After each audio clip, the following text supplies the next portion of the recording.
إن الحمد لله نحمده ونستعينه ونستغفره ونعوذ بالله من شرور أنفسنا ومن سيئات أعمالنا. من يهده الله فلا مضل له ومن يضلل فلا هادي له، وأشهد أن لا إله إلا الله وأشهد أن محمدا عبده ورسوله. فإن خير الحديث كتاب الله، وخير الهدي هدي محمد صلى الله عليه وسلم، وشر الأمور محدثاتها، وكل محدثة بدعة، وكل بدعة ضلالة، وكل ضلالة في النار.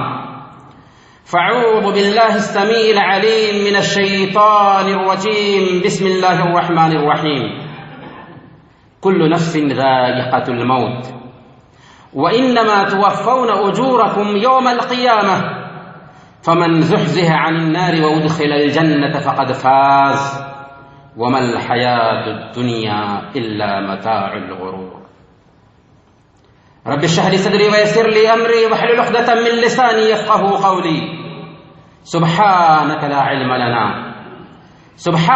علم لنا إلا ما علمتنا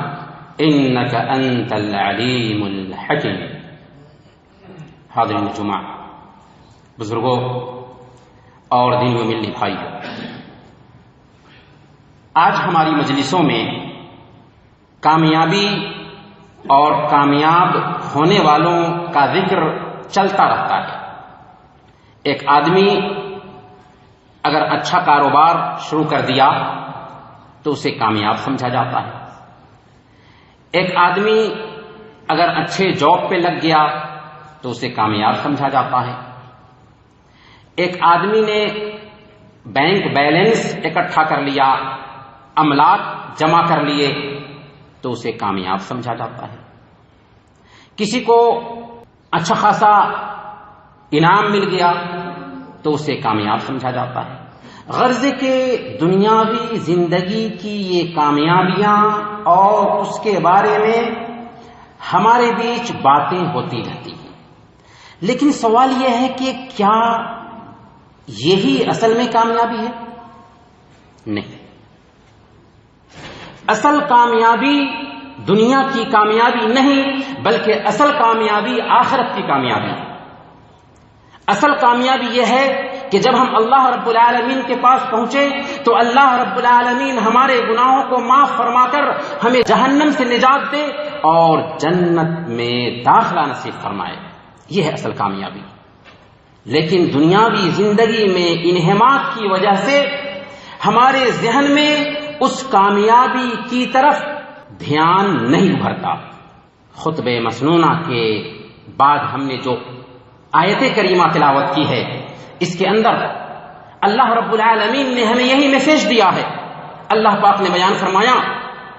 کہ ہر انسان کو موت کا مزہ چکھنا ہے اور تم اللہ رب العالمین کے ہاں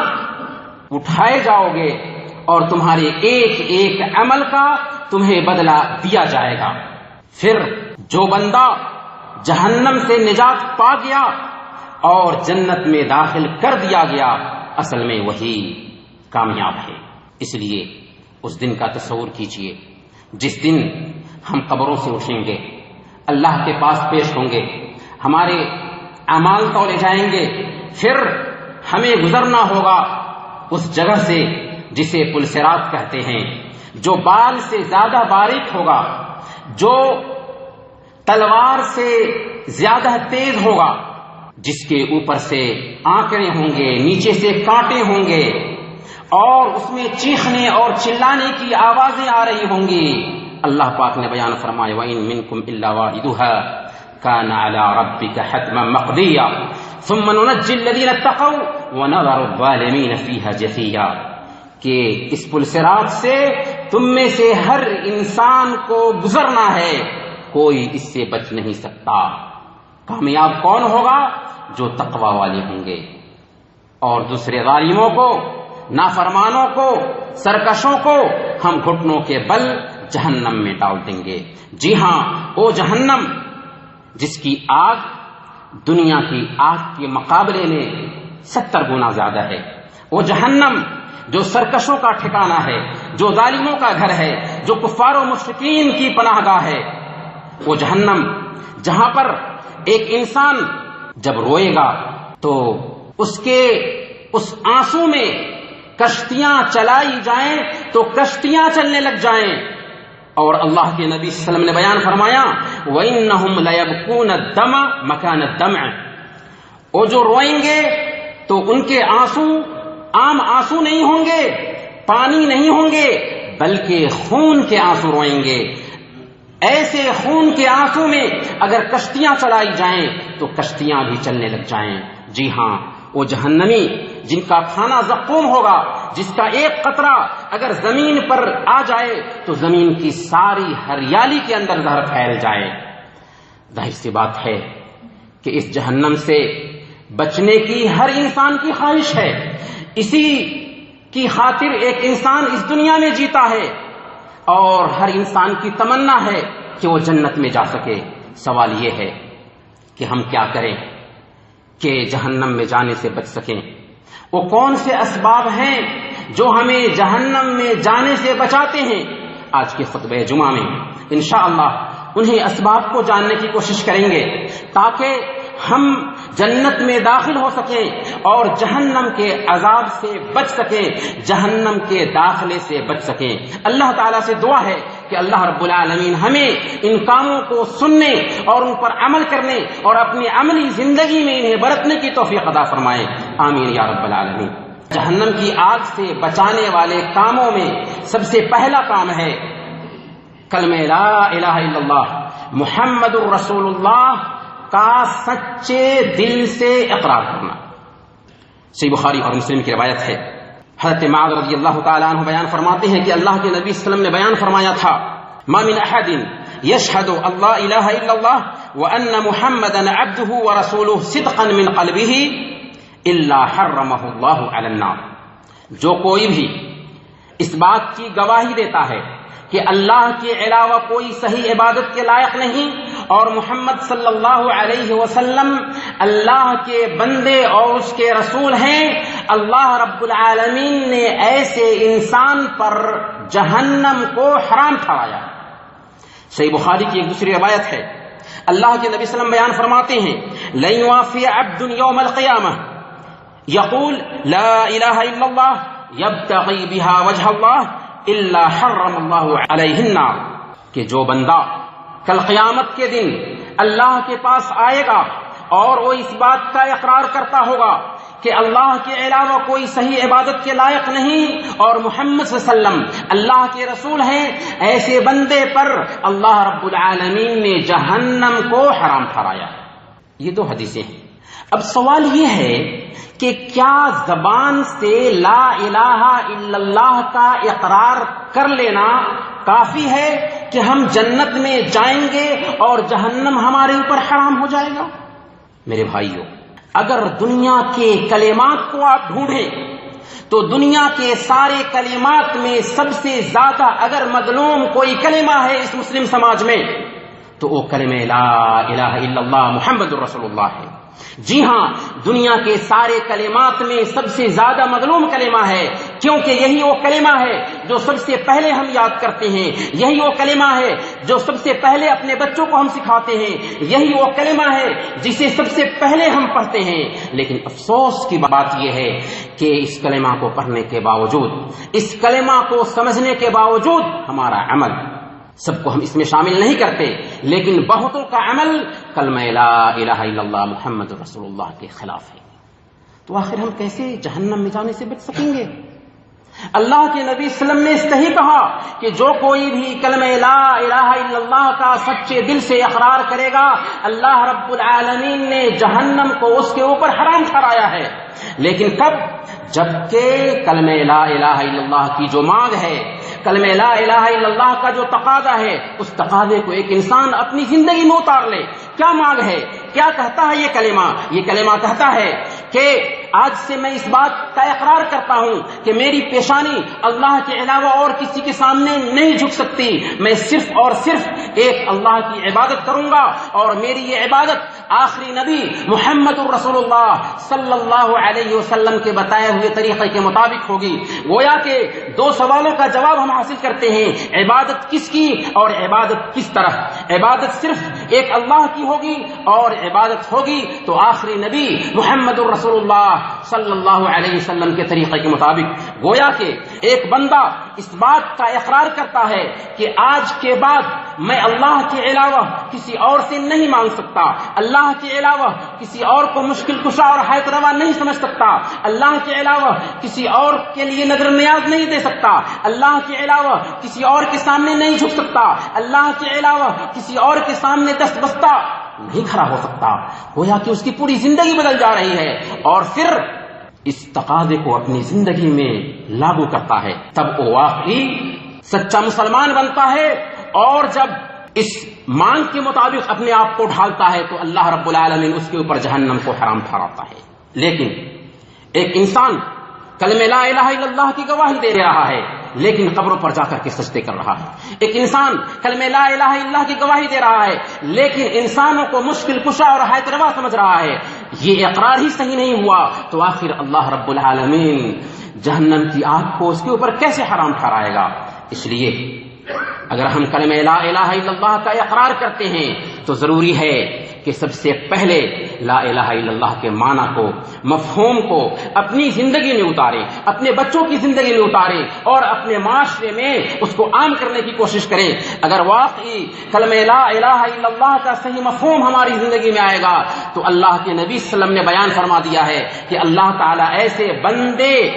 کے اوپر جہنم کی آگ کو حرام ٹھہراتا ہے۔ دوسرا کام جس کو اپنانے کی وجہ سے ایک بندے کے اوپر جہنم کی آگ حرام ہو جاتی ہے وہ ہے نماز۔ نماز میں سب سے پہلے نمبر پر ایک بندہ اگر 40 دن تک تکبیر اولیٰ کے ساتھ فرض نمازوں کی جماعت کے ساتھ پابندی کرتا ہے تو اس کے لیے بشارت دی گئی ہے کہ اللہ رب العالمین جہنم کی آگ کو اس کے اوپر حرام ٹھہراتا ہے۔ سنن ترمذی کی روایت ہے، اللہ کے نبی صلی اللہ علیہ وسلم نے بیان فرمایا، من صلی للہ 40 یوما فی جماعت یدرک التکبیرۃ العلی کتبت له براءتان، براءۃ من النار وبراءۃ من النفاق۔ جو کوئی 40 دن تک تکبیر اولیٰ کو حاصل کرتے ہوئے جماعت کے ساتھ 5 وقت کی نمازوں کی ادائیگی کرتا ہے، اللہ رب العالمین اس کے لیے 2 برات لکھتا ہے، ایک برات نفاق سے اور دوسری برات جہنم کی آگ سے۔ گویا کہ ایک بندہ اگر 5 وقت کی نمازوں کی پابندی کرتا ہے تکبیر اولیٰ کے ساتھ 40 دن تک تو 40 دن تک اہتمام کرنے کی وجہ سے اللہ رب العالمین اس کے لیے یہ برات لکھتا ہے۔ لیکن یاد رکھیں کہ مسجد نبوی میں 40 دن تک نماز ادا کرنے کے بارے میں جو روایت ہے وہ ضعیف ہے، لیکن یہ روایت صحیح ہے۔ پتہ یہ چلا کہ اہتمام کرنا اس بات کی دلیل ہے کہ اس نے اللہ سے محبت کیا، اللہ کی شریعت سے محبت کیا، اس لیے اللہ رب العالمین اس کو 2 برات عطا فرماتا ہے۔ اسی طرح سے ایک بندہ اگر ظہر سے پہلے 4 رکعت اور ظہر کے بعد 4 رکعت کا ہمیشہ اہتمام کرتا ہے تو یہ عمل بھی ایسا ہے جس کی بنیاد پر اللہ رب العالمین اس کو جہنم کی آگ سے آزاد کرتا ہے۔ سنن ابن ماجہ کی روایت ہے، اللہ کے نبی صلی اللہ علیہ وسلم نے بیان فرمایا، من صلی قبل الظہر 4 وبعد الظہر 4 حرمہ اللہ علی النار۔ جو کوئی ظہر سے پہلے 4 رکعت اور ظہر کے بعد 4 رکعت ادا کرتا ہے، اللہ رب العالمین اس کے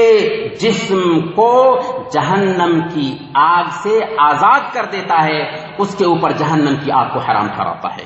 اسی طرح سے فجر کی نماز اور عصر کی نماز کی خاص پابندی کرنے والوں کے لیے بھی اللہ کے نبی صلی اللہ علیہ وسلم نے بشارت دی ہے کہ اللہ رب العالمین ایسے لوگوں کے جسم کو جہنم کی آگ سے آزاد کرتا ہے۔ چنانچہ صحیح مسلم کی روایت ہے، اللہ کے نبی صلی اللہ علیہ وسلم نے بیان فرمایا، لن یلج النار احد صلی قبل طلوع الشمس وقبل غروبها۔ او بندہ جہنم میں داخل نہیں ہو سکتا، کسی صورت میں نہیں ہو سکتا جو فجر کی نماز اور عصر کی نماز ادا کرتا ہے۔ اس کا مطلب کیا ہوا کہ ایک بندہ صرف 2 وقت کی نماز پڑھ لے تو وہ جنت میں جائے گا، نہیں، 5 وقتوں کی پابندی کرنے کے ساتھ ساتھ چونکہ فجر کی نماز میں سستی پائی جاتی ہے، عصر کی نماز میں سستی پائی جاتی ہے، ان 2 نمازوں کا خاص طور پر ایک بندہ اہتمام کرے گا تو اللہ کے نبی صلی اللہ علیہ وسلم نے کہا کہ ہرگز ہرگز وہ بندہ جہنم میں نہیں جا سکتا۔ تبھی تو اللہ کے نبی صلی اللہ علیہ وسلم نے بیان فرمایا الذی تفوتہ صلاۃ العصر فکانما اوتر اہلہ ومالہ، جس کی عصر کی نماز فوت ہو جاتی ہے گویا کہ اس کے اہل و عیال اور اس کے مال تباہ ہو گئے، برباد ہو گئے۔ اور صحیح مسلم کی روایت کے مطابق فجر کی نماز کے بارے میں اللہ کے نبی صلی اللہ علیہ وسلم نے بیان فرمایا من صلی الفجر فی جماعت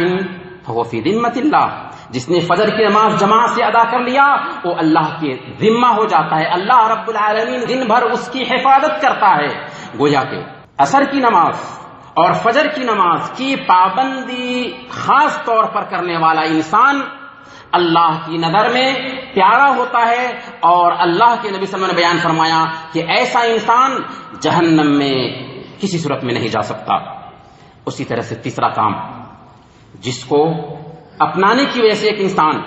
جہنم میں جانے سے بچ جائے گا، یا جہنم کی آگ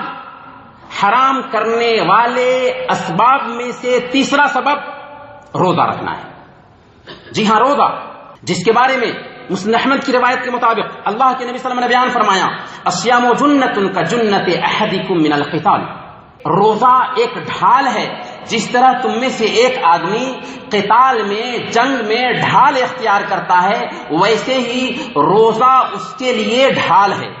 جہنم کی آگ سے۔ اور صحیح بخاری اور مسلم کی روایت ہے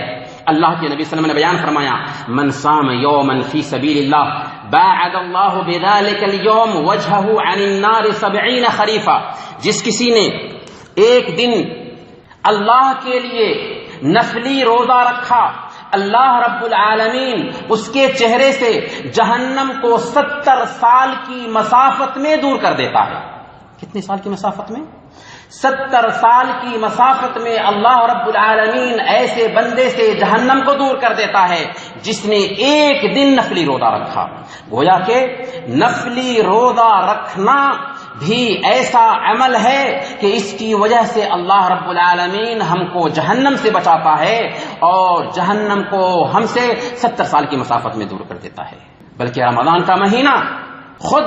جہنم سے آزادی کا مہینہ ہے، چنانچہ اللہ کے نبی صلی اللہ علیہ وسلم نے سنن ترمذی کی روایت کے مطابق بیان فرمایا کہ وَلِلَّهِ فِي عُتَقَاءَ مِنَ النَّارِ وَذَلِكَ كُلُّ لَيْلَةٍ، رمضان کی ہر رات اللہ رب العالمین ایسے انسانوں کی گردنوں کو آزاد کرتا ہے جن کے اوپر جہنم واجب ہو چکا ہوتا ہے، اور ایسا ہر رات ہوتا ہے۔ گویا کہ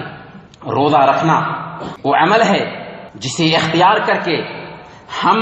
جہنم میں جانے سے بچ سکتے ہیں۔ اور نفلی روزہ کے بارے میں یہ بات ہے تو فرض روزے کا کیا مقام اور مرتبہ ہوگا اسے ہم سمجھ سکتے ہیں۔ چوتھا کام جسے اختیار کرنے کی وجہ سے ہمارے اوپر جہنم کی آگ حرام ٹھہرتی ہے وہ ہے حسن اخلاق، لوگوں سے اچھے طریقے سے پیش آنا، لوگوں سے نرمی کا معاملہ کرنا، لوگوں کے ساتھ میں اچھا طریقہ اختیار کرنا۔ اللہ کے نبی صلی اللہ علیہ وسلم اپنے بارے میں خود بیان فرماتے ہیں کہ بعثت لأتمم مکارم الاخلاق، مجھے اس لیے بھیجا گیا ہے تاکہ مکارم اخلاق کو اس کی اونچائی تک پہنچا دوں۔ اور اللہ کے نبی صلی اللہ علیہ وسلم نے بیان فرمایا ان المؤمن لیدرک بحسن خلقہ درجۃ الصائم القائم، کہ ایک مومن اپنے اچھے اخلاق اور کیریکٹر کی وجہ سے ہمیشہ روزہ رکھنے والے اور ہمیشہ قیام کرنے والے کا درجہ پا لیتا ہے۔ جی ہاں، ہمارا اخلاق اگر اچھا ہے تو اللہ کی نظر میں یہ اخلاق اتنا پیارا ٹھہرتا ہے کہ ایک شب زندہ دار اور اسی طرح سے ہمیشہ روزہ رکھنے والے کا ثواب ہمیں ملتا ہے اپنا کریکٹر اور اخلاق ٹھیک رکھنے کی وجہ سے۔ اسی وجہ سے اللہ کے نبی صلی اللہ علیہ وسلم نے بیان فرمایا کہ ما من شیء یوضع علی المیزان اثقل من حسن الخلق، میزان پر کوئی بھی چیز حسن اخلاق سے زیادہ بھاری نہیں ہو سکتی۔ تبھی تو اللہ کے نبی صلی اللہ علیہ وسلم نے بیان فرمایا، مستدرک حاکم کی روایت ہے من کان حینا لینا قریبا حرمہ اللہ علی النار، جو کوئی آسان طبیعت کا ہے، نرم مزاج کا ہے، لوگوں سے قریب رہنا پسند کرتا ہے، اللہ رب العالمین نے ایسے شخص سے جہنم کی آگ کو حرام ٹھہرایا۔ اس لیے یہ پیغام ہے ہم سب کے نام کہ ہم اپنے اخلاق پہ دھیان دیں، اور اخلاق میں سب سے پہلے اپنے گھر والوں کے ساتھ ہمارا معاملہ کیسا ہوتا ہے، اپنے قریبی لوگوں کے ساتھ ہمارا معاملہ کیسا ہوتا ہے، اس پہ دھیان دینا ہے ہمیں۔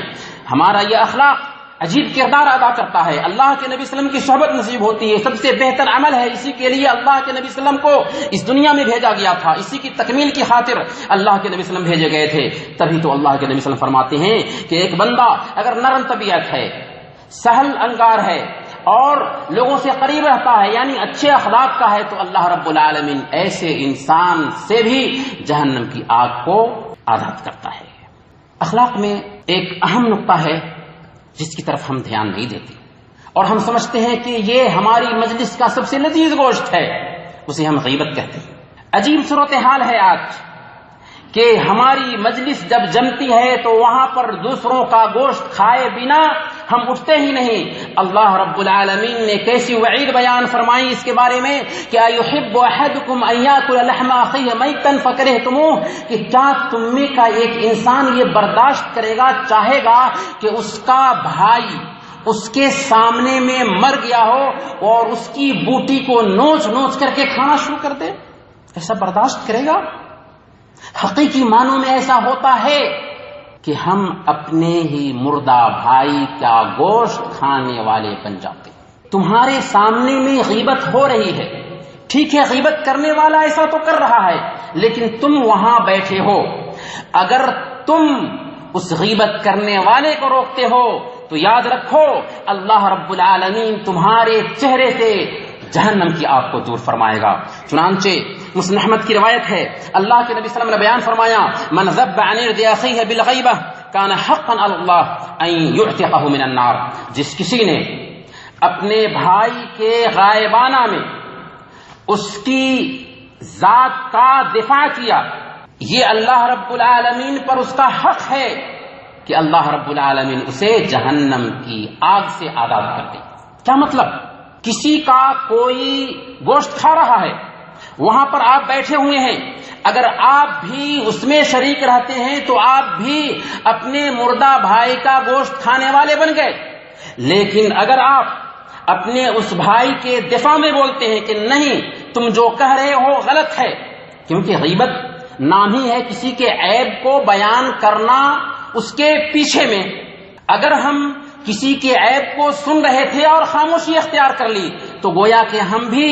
شریک ہو گئے اس گوشت میں اور ہم بھی مزے لے لے کر کے اس کو کھا رہے ہیں۔ لیکن دفاع کیا تو اللہ کے نبی صلی اللہ علیہ وسلم بیان فرماتے ہیں کہ جو کوئی اپنے بھائی کے غائبانہ میں جبکہ اس کے عیب کو کسی دوسرے کے سامنے میں بیان کیا جا رہا تھا اس کا دفاع کیا تو یہ اس کا حق ہے اللہ رب العالمین کے اوپر کہ اللہ رب العالمین اس کو جہنم کی آگ سے آزاد کر دے گا۔ اس لیے ایک پیغام ہوگا آپ کے نام کہ ہماری مجلسیں غیبت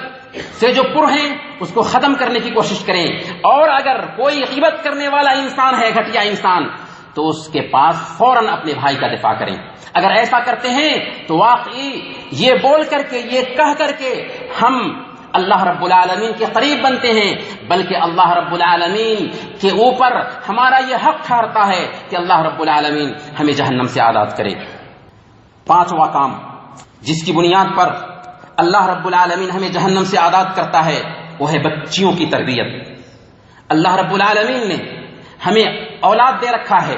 اور اولاد میں بھی خاص طور پر بچیاں دے رکھی ہیں، تو یہ بچیاں ہمارے لیے رحمت ہیں، زحمت نہیں ہیں۔ ہم نے غیر قوموں کی معاشرت اختیار کرنے کی وجہ سے ان کو زحمت بنا رکھا ہے، ورنہ اسلام نے اس کو رحمت ٹھہرایا، اور آج بھی واقعی یہ بچیاں ہمارے لیے رحمت ہیں۔ چنانچہ سنیے صحیح بخاری کی حدیث، ایک مرتبہ ایک عورت 2 بچیوں کے ساتھ حضرت عائشہ صدیقہ رضی اللہ تعالی عنہ کے پاس میں آتی ہیں اور سوال کیا کہ اگر کچھ ہے تو بچیاں بھوکی ہیں، انہیں کھلانے کے لیے دیا جائے۔ اللہ کے نبی صلی اللہ علیہ وسلم کا گھر ہے، آپ مدینہ میں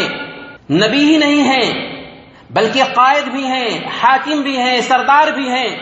بیت المال کے مالک ہیں، لیکن اس کے باوجود اللہ کے نبی صلی اللہ علیہ وسلم کے گھر سے صرف ایک کھجور کا دانہ نکلتا ہے، عائشہ رضی اللہ تعالی عنہ اسے بھی ایثار کرتے ہوئے اس عورت کے ہاتھ میں ڈال دیتی ہے۔ وہ عورت لیتی ہے، اسے دو حصہ کرتی ہے،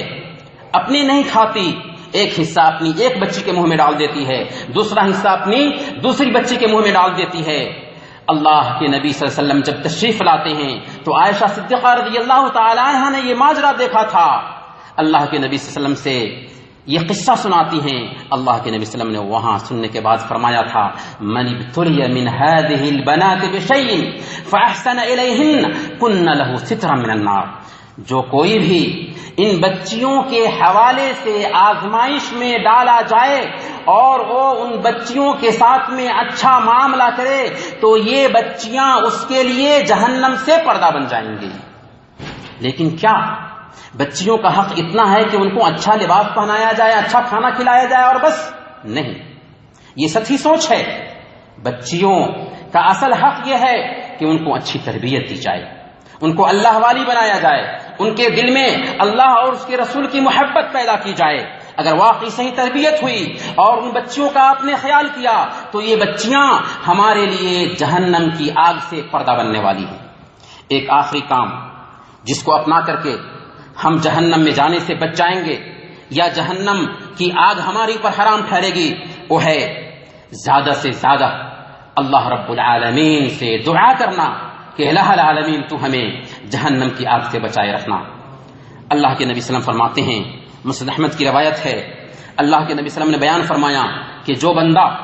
مسلمان ہو اللہ رب العالمین سے 3 مرتبہ یہ سوال کرتا ہے کہ اے اللہ تو ہمیں جنت میں داخل فرما، تو جنت اس سے کہتی ہے یا جنت آواز لگاتی ہے اللہم ادخلہ الجنہ، اے اللہ اس بندے کو جنت میں داخل فرما دے۔ اور جب ایک مسلمان بندہ اللہ رب العالمین سے 3 مرتبہ سوال کرتا ہے اے اللہ ہمیں جہنم سے بچا، تو جہنم کہتا ہے اللہم اجرہ منی، اے اللہ اس بندے کو مجھ سے پناہ میں رکھ۔ اس حدیث کو سننے کے بعد آئیے ہم دعا کرتے ہیں، اللہم ادخلنا الجنہ واجرنا من النار، اللہم ادخلنا الجنہ واجرنا من النار، اللہم ادخلنا الجنہ واجرنا من النار، اے اللہ ہمیں جنت میں داخل فرما اور جہنم سے پناہ میں رکھ، اے اللہ ہمیں جنت میں داخل فرما اور جہنم سے پناہ میں رکھ، اے اللہ ہمیں جنت میں داخل فرما اور جہنم سے پناہ میں رکھ۔ ایسے بہت سارے اعمال ہیں جن کو اختیار کرنے کی وجہ سے اللہ رب العالمین ہمارے اوپر جہنم کو حرام ٹھہراتا ہے، لیکن ہم نے چند اہم اعمال کی طرف اشارہ کیا ہے، جن میں پہلے نمبر پر کلمہ لا الہ الا اللہ محمد الرسول اللہ کا سچے دل سے اقرار کرنا ہے اور اس کو اپنی زندگی میں اتارنا ہے، اس کے مطابق اپنے آپ کو ڈھالنا ہے۔ دوسرے نمبر پر نمازوں کی پابندی کرنی ہے، تیسرے نمبر پر روزوں کا اہتمام کرنا ہے، چوتھے نمبر پر اخلاق کو اپنی زندگی میں پیدا کرنا ہے، حسن اخلاق کا پیکر بننا ہے، اور 5ویں نمبر پر بچیوں کی تربیت کرنی ہے، 6 نمبر پر کثرت سے اللہ رب العالمین سے دعا کرنا ہے کہ الہ العالمین تو ہمیں جہنم سے نجات دے۔ اللہم اجرنا من النار، اللہم اجرنا من النار، اللہم اجرنا من النار، ربنا تقبل منا انک انت السمیع العلیم وتب علینا انک انت التواب الرحیم، آمین یا رب العالمین۔